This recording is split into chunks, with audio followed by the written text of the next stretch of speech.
Mientras en la capital de Francia, la batalla del 5 de mayo de 1862 ha sido casi olvidada.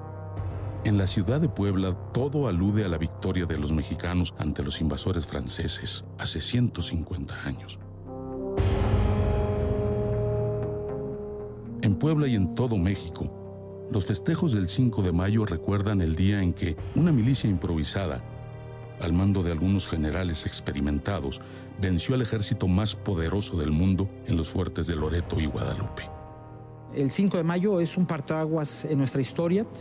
Muchos mexicanos no tenían conciencia de su ser como mexicanos. La batalla del 5 de mayo va a romper esas dudas, va a hacer que los que dudan de sentirse y ser mexicanos cobren un sentido de orgullo nacional y se entreguen a esta guerra por la independencia, esta segunda guerra de independencia que es la intervención francesa.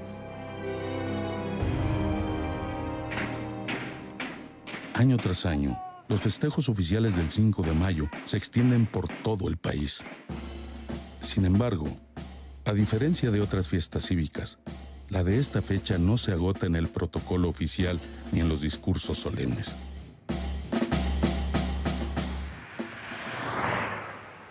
En la localidad poblana de Huejotzingo, el 5 de mayo se representa desde hace mucho tiempo, casi tanto como el transcurrido desde aquella batalla.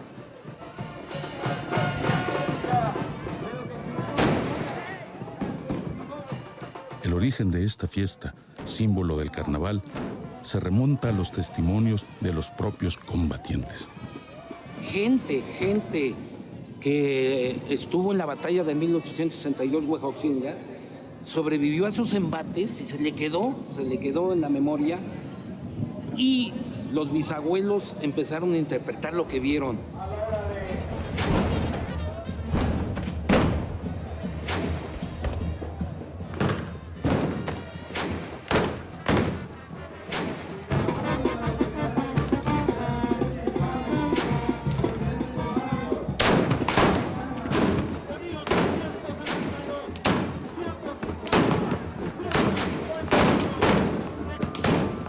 Más allá de las representaciones explícitas de la batalla de Puebla, como ocurre en Huejotzingo o en el Peñón de los Baños, al oriente de la Ciudad de México, hay otras de carácter religioso, en las que se dan expresiones alucinantes, casi oníricas, que recuerdan el 5 de mayo. Este es el caso de las morismas de Bracho, en Zacatecas. Bueno, en realidad está inspirado de la muerte de San Juan Bautista, que es el santo de Zacatecas, y en las cruzadas y en las danzas de moros y cristianos, y en medio de los centuriones romanos, de los caballeros de la Edad Media, de los turcos, de Argel Osman, están los suavos franceses. Y de repente oye usted el pitido de los clarines franceses con claramente, todavía recuerdan por ahí el aire de que no es mexicano, es francés.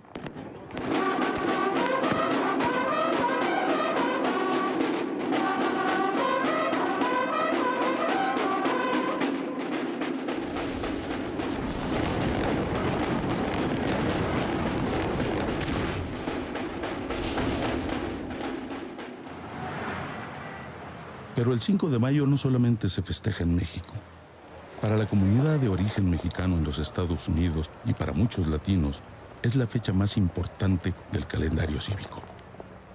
Pues de hecho, mucha gente en México se sorprende de que se haya festejado tanto el 5 de mayo. Hasta se festeja más que las fiestas patrias. Y cada vez que llega un locutor de México, del DF, lo primero que me preguntan es, ¿por qué festejan ustedes tanto el 5 de mayo? Ha de ser las fiestas patrias. Hace 150 años, en medio de la Guerra Civil Norteamericana, los mexicanos de los Estados Unidos vieron reflejadas sus propias aspiraciones en el triunfo de Puebla. Vieron allí el triunfo de los hombres libres contra los esclavistas, el triunfo de la América democrática contra las monarquías de Europa y el triunfo de la igualdad de todos contra los privilegios de una minoría. Llegando la noticia, como 3 semanas después, aquí a California, de hecho, les electrificó a los latinos. ¡Por fin podemos ganar! por primera vez desde que estalló la guerra civil en Estados Unidos, por primera vez en una batalla grande, las fuerzas de libertad y democracia le había ganado al ejército de esclavitud y oligarquía. Lejos de la realidad histórica y geográfica que dio lugar al 5 de mayo, en los Estados Unidos los festejos alusivos han cambiado mucho con el tiempo. Pese a todos estos cambios, sin embargo, parece subsistir lo más importante, un sentimiento de orgullo y pertenencia. Entonces, yo creo que eso lo tomamos, esa estirpe, esa fuerza, esa garra, como para nosotros sobrevivir en este país tan difícil como se dice, cuestiones antimigratorias, todo ese racismo y todo eso. Y nosotros como guerreros mexicanos, como guerreros que pudimos esa vez vencer a un ejército francés, lo hacemos aquí para sobresalir en Estados Unidos. ¡Auténticos acapuastas, señor!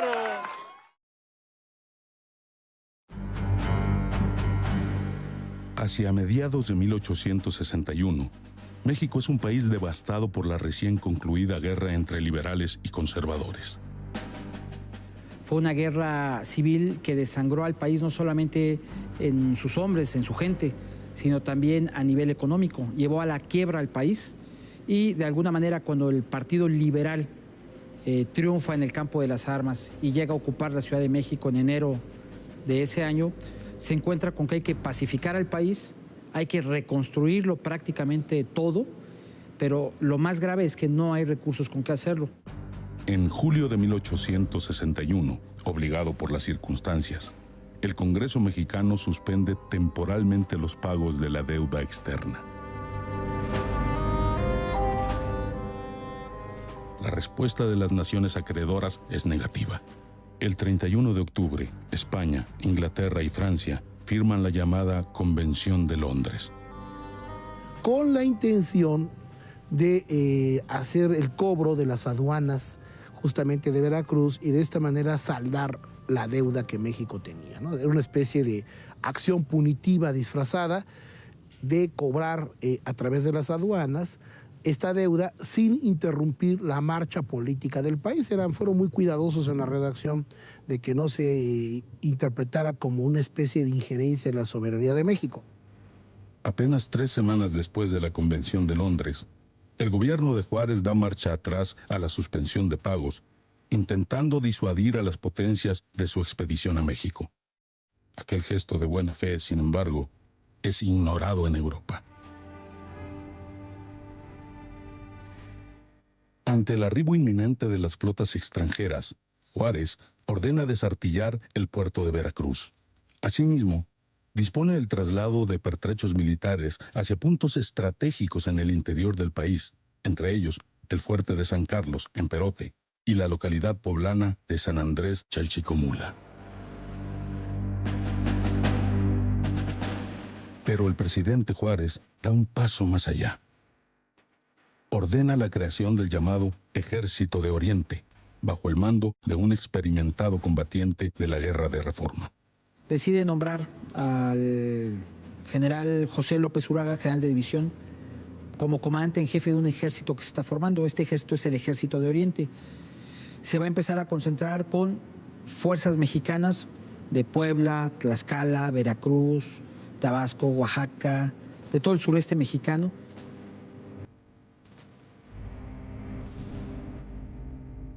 Encabezado por generales fogueados en la Guerra de Reforma, el grueso de los soldados y oficiales del Ejército de Oriente, no obstante, carecen de experiencia.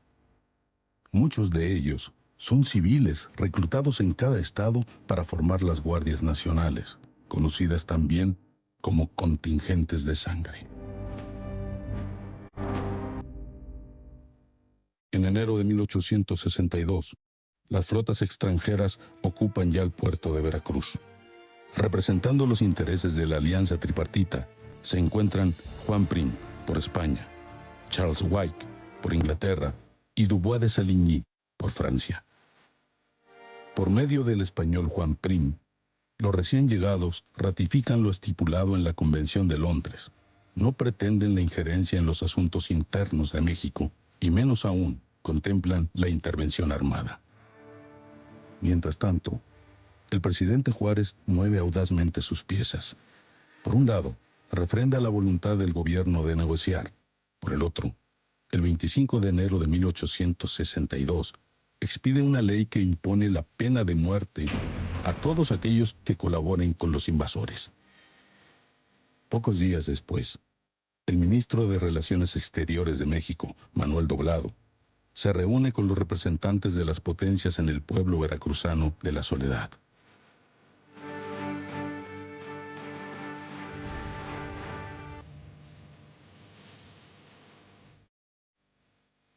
Ahí, la nación autoriza a las tropas extranjeras a abandonar el clima insalubre del puerto de Veracruz y establecerse en las poblaciones de Córdoba, Orizaba y Tehuacán, mientras las negociaciones siguen su curso.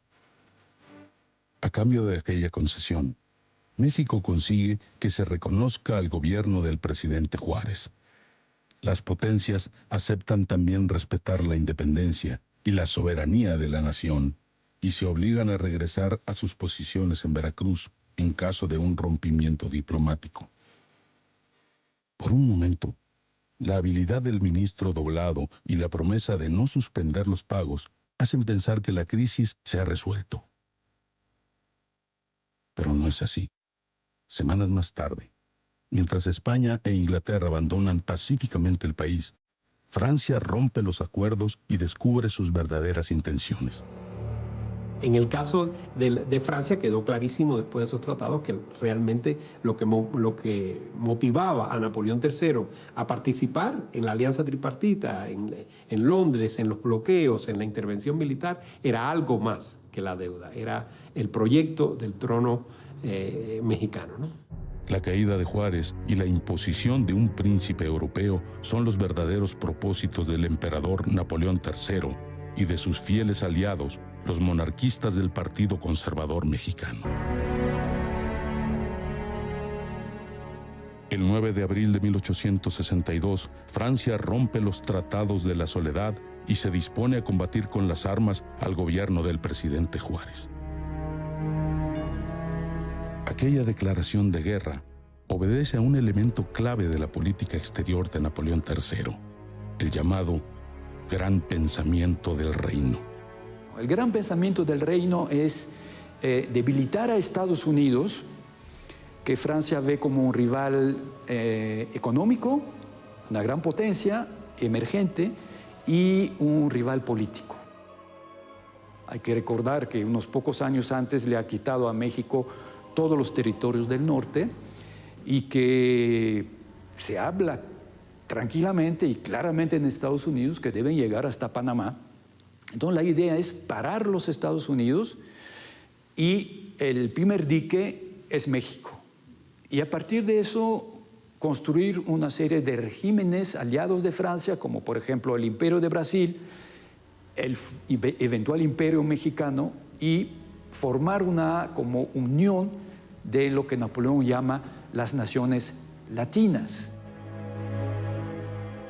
En su proyecto de imponer a un príncipe europeo en México, Napoleón III no está solo.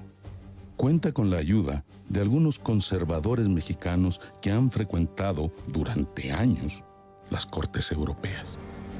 Para los conservadores mexicanos, desengañados de la experiencia republicana, la monarquía es la única manera de salvar al país de la guerra civil y la anarquía. Y desde el punto de vista de las relaciones internacionales, para ellos era evidente el creciente poderío de los Estados Unidos sobre las nuevas repúblicas hispanoamericanas. Entonces, la búsqueda de un príncipe europeo tenía detrás la estrategia geopolítica de buscar alianzas con las potencias europeas para defender a las nuevas repúblicas de la naciente hegemonía de Estados Unidos. Por conducto de la emperatriz Eugenia de Montijo, los conservadores mexicanos, representados por José Manuel Hidalgo, logran convencer a Napoleón III para que invada México.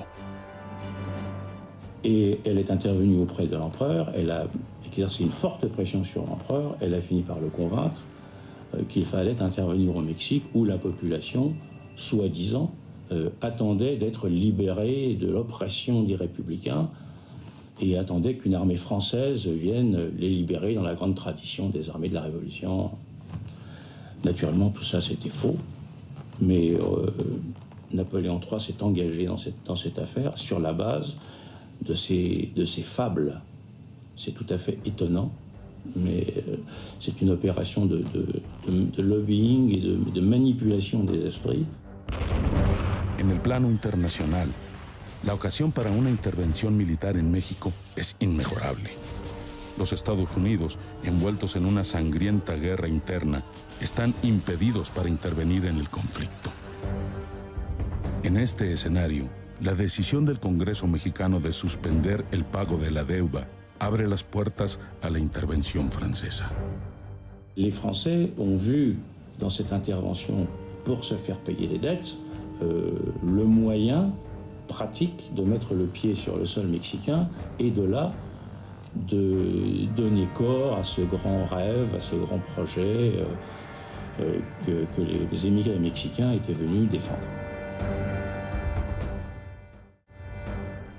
En México, la ruptura de los tratados de la soledad por parte de la delegación francesa anuncia una nueva intervención extranjera.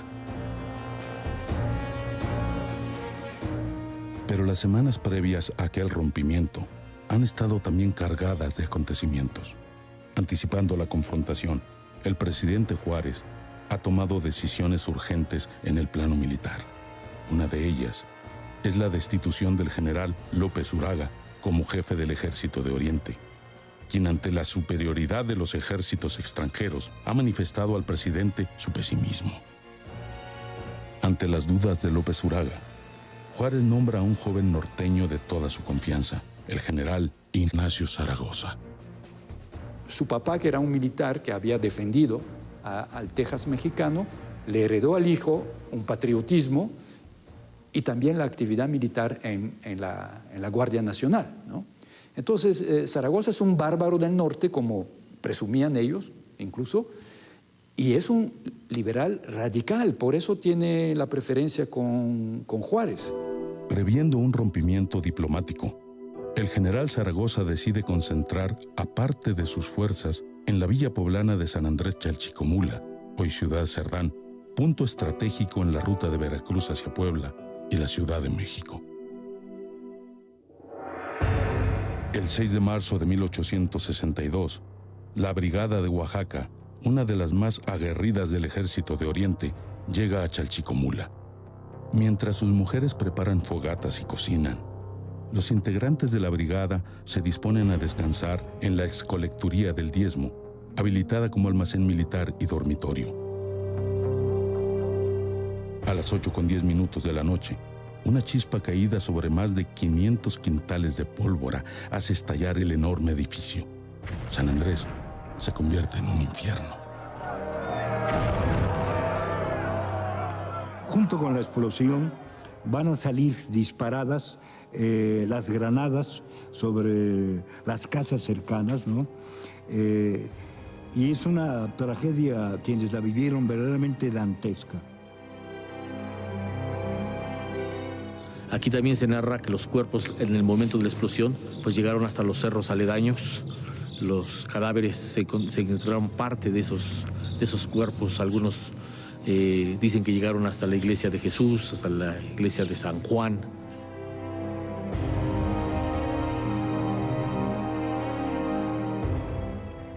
Y mueren 1.500 personas, ¿no? Entre soldados, milicianos, soldaderas y población civil. Entonces Zaragoza estaba muy preocupado por ese incidente y eso es lo que lo lleva desesperadamente a pedirle a Juárez más refuerzos, más dinero y se ve obligado a la leva. No le queda más. El mismo día de la tragedia en Chalchicomula, 4,000 soldados franceses desembarcan en Veracruz, sumándose a las tropas ya establecidas en México. Comandados por el general Lorenzés, estos hombres traen consigo el prestigio de un imperio con extensiones coloniales en Asia, África y América. Il y avait des fusiliers marins, qui étaient parmi les troupes d'élite de l'armée française. Il y avait des zouaves, qui étaient également des troupes d'élite. Et il y avait des chasseurs à pied, qui étaient également des troupes d'élite. Donc c'était la crème. C'était vraiment la crème de l'armée française. C'était des gens qui avaient un moral excellent et qui avaient avec eux un armement de bonne qualité qui suffisait à une petite expédition, mais qui était naturellement insuffisant pour des opérations plus longues. Traen un armamento que son fusiles muy modernos, modelo 1852, con un alcance de 600 a 700 metros, en el caso de las municiones, y pues, letales a una distancia de 200 a 300 metros. Y traen una muy buena artillería. Su artillería es una artillería de ánima rayada, es decir, los cañones por dentro del tubo cañón están rayados y eso permite que tengan un gran alcance, de 2.000 hasta 3.000 metros de distancia, y a 1.000 metros son sumamente eficaces para destruir cualquier objetivo. Alors en 1862, incontestablement, l'armée française est la meilleure armée du monde. C'est un point de vue objectif. Un mes después de la tragedia de Chalchicomula y del arribo del grueso del ejército francés, la ruptura de los tratados de la Soledad desata la guerra. Desconociendo el acuerdo de regresar a sus posiciones originales en Veracruz, el general Lorenzés, acantonado en Córdoba, decide avanzar hasta la capital del país siguiendo la ruta de Puebla. Para enfrentar a los franceses, Ignacio Zaragoza dispone de algunos generales forjados en la Guerra de Reforma. Tiene también a su favor el conocimiento del terreno y la amarga experiencia de la invasión norteamericana, traducida ahora en un intenso patriotismo. Pero Zaragoza no se engaña. Más allá de algunas cualidades, su ejército es pobre, improvisado y provisto de un armamento rudimentario. En aquellos años, la mayor parte del ejército mexicano estaba organizado con fusiles de la Guerra de Independencia. Totalmente, que se ponía una cazoleta, se les echaba la pólvora y se tomaba un tiempo para disparar. Fusiles muy anticuados. Entonces el armamento mexicano era totalmente disímbolo y anticuado. La situación no puede ser más adversa. Antes de entrar en combate, el ejército de Oriente lucha ya contra un enemigo implacable: el hambre. Zaragoza solicita, y es muy constante en su correspondencia, recursos económicos para darle de comer a las tropas. Hay ocasiones en las que ni siquiera alcanza a pagar el rancho de las tropas, es decir, la alimentación de un solo día. Eso nos habla de que es un ejército que está viviendo en la miseria y está a punto de enfrentar al ejército más poderoso del mundo, ¿no? En la ciudad de Puebla, anticipando el avance del ejército francés, el general Santiago Tapia dirige los trabajos defensivos en su papel de comandante de la plaza y gobernador provisional del estado. Dentro de las muchas tareas requeridas, el gobernador pone especial atención en los fuertes de Loreto y Guadalupe. Para ello va a contar con un cuerpo de ingenieros sumamente eficiente. Son egresados del Colegio Militar de México de aquel entonces, dirigido por el coronel Joaquín Colombres. Colombres, con tropas improvisadas, porque no tenía a su mando una sección de zapadores adecuada, con tropas improvisadas llevó a cabo la fortificación semipermanente, no permanente de campaña, semipermanente, tanto en Guadalupe como en Loreto. Mientras tanto, las cartas entre el presidente Juárez y el general Zaragoza van y vienen. Nadie habla en ellas de victoria. Para todo el mundo es un hecho que el ejército de Oriente va a ser derrotado. Eso a nadie tiene la menor duda de eso. De ahí que las órdenes del presidente Juárez sean muy precisas: hacerle el mayor daño posible a los franceses para obligarlos a que se estacionen en Puebla y de alguna manera gane tiempo el gobierno mexicano para preparar la defensa del país. Tras avanzar desde Córdoba hasta Orizaba, el general Lorenzés escribe confiado una carta a Napoleón III, a través del ministro francés de la guerra. Tenemos sobre los mexicanos tal superioridad de raza, organización, disciplina, moralidad y elevación de espíritu que suplico su excelencia de decir al emperador que desde ahora, con mis 6,000 soldados, soy el amo de México. Convencido de la superioridad de sus hombres, Lorenzés deja Orizaba y se dirige hacia la capital poblana. Antes, sin embargo, debe sortear un obstáculo importante: las cumbres de Acultzingo, donde le espera incompleto el ejército de Oriente. Acultzingo es una posición defensiva de primera categoría. ¿Por qué? Por los cerros. Es una posición defensiva muy buena, pero los mexicanos no tenían las fuerzas suficientes para defender Acultzingo. Que es una derrota para Zaragoza, hay que decirlo. Zaragoza se da cuenta que al medir fuerzas con Lorenzés ahí y salir derrotado, que se tiene que replegar él, se da cuenta que el ejército de Leyva no le va a ayudar. Lorenzés se confía, se da cuenta que Acultzingo fue un juego de niños para las fuerzas francesas y por lo tanto crece esa soberbia del general francés de pensar que con el simple avance de sus tropas va a tomar Puebla. Tras la victoria de Acultzingo, Lorenzés se establece con sus tropas en el pueblo de Amozoc, a 18 kilómetros de la capital poblana. Acompañado por el general Juan Nepomuceno Almonte y Antonio Haro y Tamariz, los mexicanos aconsejan al francés tomar Puebla penetrando por el sur de la ciudad. Haro y Tamariz poblano, Antonio Haro y Tamariz, conservador, venía con Almonte y con ellos. Si alguien conocía, mucho más que Almonte, la manera de entrar a Puebla era Haro y Tamariz. Y Haro y Tamariz le dice a Lorenzés: no hay que entrar por la única parte fortificada de Puebla, que es Loreto y Guadalupe. Hay que entrar por las tapias del antiguo convento del Carmen.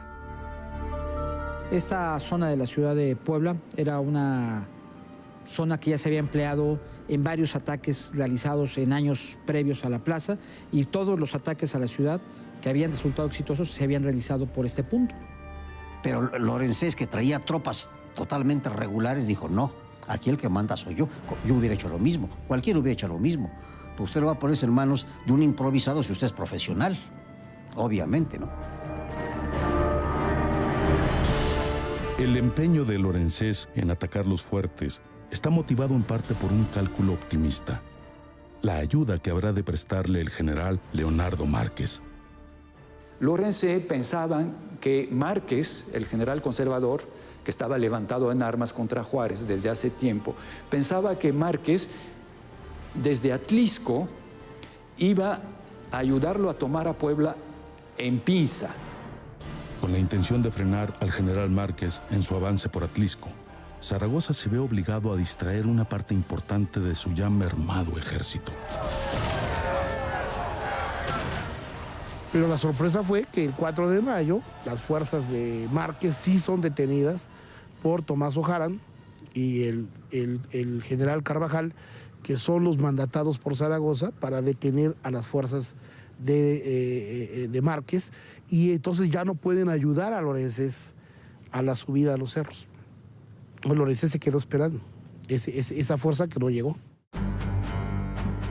En la madrugada del 5 de mayo, mexicanos y franceses están a punto de batirse ante las puertas de Puebla.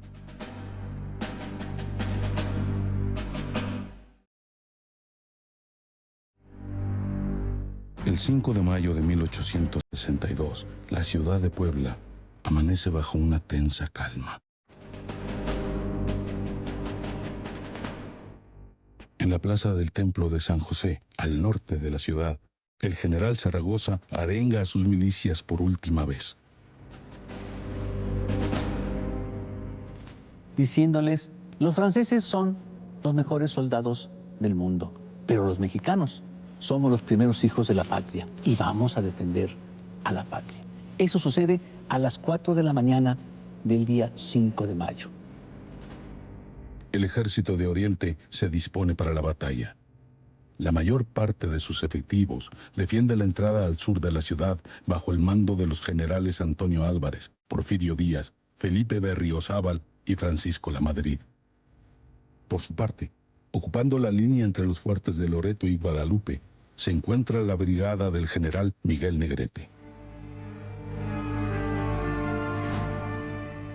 En el Templo de los Remedios, apenas atrás de la línea de defensa, Zaragoza establece su cuartel general.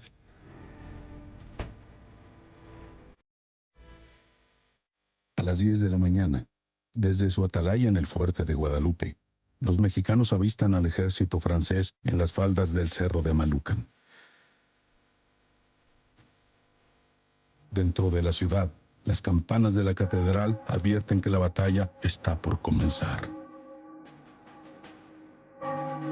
Una maniobra imprevista, sin embargo, sorprende a Zaragoza. Desviándose del camino de Amozoc, donde ya los espera el grueso del ejército de Oriente, los franceses viran hacia la derecha, estableciendo una posición de ataque contra los fuertes de Loreto y Guadalupe. Rápidamente, Zaragoza mueve sus tropas y replantea la batalla. Desde el camino de Amozoc, toda la brigada de Felipe Berriozábal y una parte de la de Francisco Lamadrid refuerzan la línea entre los fuertes de Loreto y Guadalupe, apoyando allí al general Miguel Negrete. A la brigada de caballería, apenas 300 caballos, algunas fuentes elevan la cifra hasta 550, que viene al mando del general Antonio Álvarez, la va a mandar hasta el extremo izquierdo del dispositivo mexicano, es decir, del lado izquierdo de la posición de Loreto, del fuerte de Loreto. La brigada del general Porfirio Díaz, en cambio, se queda cubriendo la entrada al sur de la ciudad, en compañía de algunos batallones de la brigada de Francisco Lamadrid. Eso es la característica de un buen general. Que usted tiene un plano, usted tiene un plan de operaciones, que de momento, a la hora que viene la operación, por razones X, se cambia. Y usted tiene la habilidad de darse cuenta y de modificarlo. Desde su nueva posición, el general Lorenzés prepara el avance de sus tropas descargando la artillería contra el fuerte de Guadalupe. Se suponía que la preparación artillera había sido lo suficientemente eficiente para haber ablandado la posición mexicana, sobre todo de Guadalupe. Pues no fue así. Cuando se da cuenta Lorenzés de este error, trata de acercar sus piezas más hacia el frente a fin de poder estar batiendo a Guadalupe. Sin embargo, conforme se van acercando las piezas de artillería al fuerte, lo pierden de vista. ¿Por qué? Porque hay una serie de accidentes dentro del terreno que provocan que conforme más se acerca uno al fuerte, se vaya perdiendo de vista la posición. Mal respaldada por la artillería, la infantería francesa carga contra el fuerte de Guadalupe. Atraídos por indios serranos hacia la línea defensiva entre ambos fuertes, los franceses se encuentran a tiro de los fusileros del general Negrete. Se ponen de pie y hacen fuego de fusilería a una distancia de aproximadamente 60, 70 metros en contra de los franceses. Es decir, están dentro del rango de un tiro eficaz de la fusilería mexicana. Y eso que va a provocar, primero, una sorpresa para los franceses, que se van a ver mermados por un fuego que los sorprendió completamente. Por otra parte, después de que pasa esta primera descarga de fusilería mexicana, las tropas serranas mexicanas salen de la línea de defensa a combatir cuerpo a cuerpo a los franceses con machete en mano, algunos con bayoneta. Al término del primer embate, cerca de 300 soldados franceses han sido abatidos en la trinchera mexicana. Consciente de que no ha debilitado la resistencia mexicana en Guadalupe, Lorenzés ordena una segunda embestida contra el fuerte, pero fracasa de nuevo. Desde su ventajosa posición, la artillería hace estragos en la columna francesa. La fusilería mexicana es sumamente eficaz. De alguna manera hay la ventaja de que se dispara de arriba hacia abajo. La artillería merma considerablemente a las fuerzas francesas en su avance y ya cuando se da el choque propiamente cuerpo a cuerpo, pues ya los mexicanos ya están muy con una moral muy alta, ya le vieron la espalda al soldado francés. Rechazado por segunda ocasión, Lorenzé se resiste a creer lo que sucede. Disponiendo a sus tropas para una tercera acometida, la batalla está a punto de vivir sus momentos más dramáticos. Pasado el mediodía del 5 de mayo, ante la ciudad de Puebla, los franceses no logran romper la defensa mexicana establecida en los fuertes de Loreto y Guadalupe. Habiendo fracasado en sus dos primeros asaltos, el general Lorenzé ordena ahora un ataque simultáneo en 3 direcciones, uno hacia el sur de la ciudad, resguardado por los generales Díaz y Lamadrid, y otros 2 hacia los flancos de Guadalupe. En esta ocasión, los franceses logran tomar los muros del fuerte y se enfrentan cara a cara contra los artilleros mexicanos. Como no hay suficientes fusiles para todo el ejército de Oriente, los artilleros, que se considera que no van a participar en la batalla como combatientes, sino como sirvientes de una pieza de artillería, ceden sus fusiles a otros combatientes. De ahí que cuando llegan los combatientes franceses a las aspilleras donde están los cañones de los soldados mexicanos, pues los soldados mexicanos se ven obligados a defenderse, ya sea arrojando una munición de un cañón o de plano con el escobillón, que es el palo que sirve para meter la munición en la boca del cañón.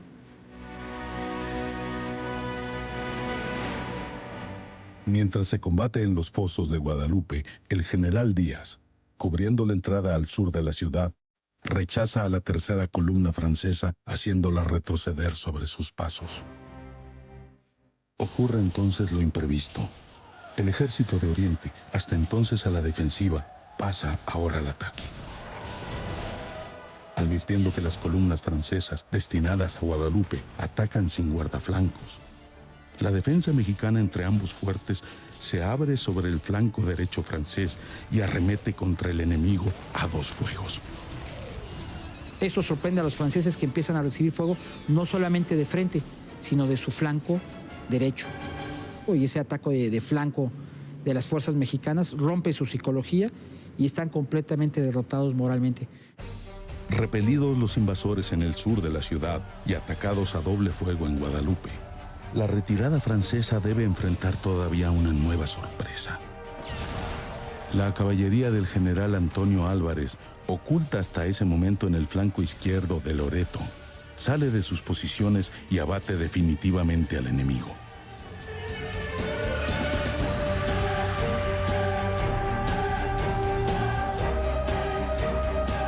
A las 4:30 de la tarde, los franceses se retiran hacia su campamento de rementería, vigilados de cerca por la brigada del general Díaz. Con un saldo de 227 patriotas caídos, a cambio de 476 franceses, la victoria mexicana se ha consumado.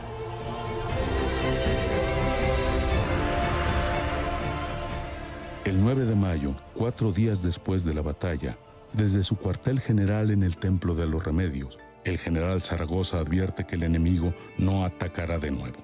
Solo entonces, dirigiéndose al presidente Juárez, redacta el parte final de guerra que le hará legendario. Zaragoza se dio perfectamente cuenta de que había derrotado al entonces mejor ejército del mundo. Por eso él termina diciendo: la tropa francesa ha combatido con bizarría, el comandante ha actuado con ineptitud y las armas nacionales se han cubierto de gloria. Perfectamente bien dicho, porque así había sido. Tras la batalla del 5 de mayo, aquel comandante inepto al que aludía Zaragoza no volvería a ser el mismo. Para el general triunfador, sin embargo, la victoria ha tenido también un amargo precio. No hay que olvidar que cuando Zaragoza está en Puebla, el 15 de enero, se está muriendo su esposa en Monterrey y Zaragoza no la pudo ni enterrar. O sea, muere su esposa, Zaragoza estando en Puebla. Es un hombre apesadumbrado que, a pesar de la gran victoria, moralmente extraña a la esposa, que no estuvo con ella en el final de su vida, se siente con un sentimiento de culpa seguramente, preocupado por la hija huérfana que dejó en la Ciudad de México, En fin, trae una carga moral muy fuerte. Son muchas emociones las que invaden al general el Zaragoza.